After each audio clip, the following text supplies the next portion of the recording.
इससे बड़ी हार क्या हो सकती है अम्मा कि वो बेबस आपके रहमो करम पर पड़ी है।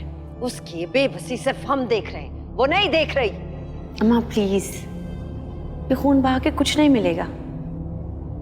जब भाई वापस आ जाएगा। हाँ, मैं लाली के खून से इन दीवारों पे वारिस का नाम लिखूंगी। निकल जाए यहाँ से जैन, अपनी माँ को आखिरी बार देखकर। अम्मा भी। बहुत कोशिश की मैंने, अपने ज़र्फ से लड़ी, मगर हार गई। मैं लाली को नहीं छोड़ सकती। अम्मा भी, यकीनन फैसला आपके हाथ में है।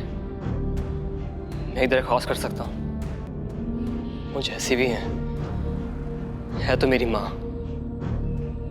आपको जीतना है तो पूरा जीतिए। अम्मा को मारने से पहले मुझे मार दो। नहीं जैन, सॉरी, अम्मा भी को कहो ना प्लीज। निकल जाओ यहाँ से सारे। सोनी, ले जाए नहीं यहाँ से। ठीक है अम्मा, जैन जा रहा है यहाँ से। मरियम, मैं अम्मा से। जैन प्लीज जाओ अभी इसी वक्त।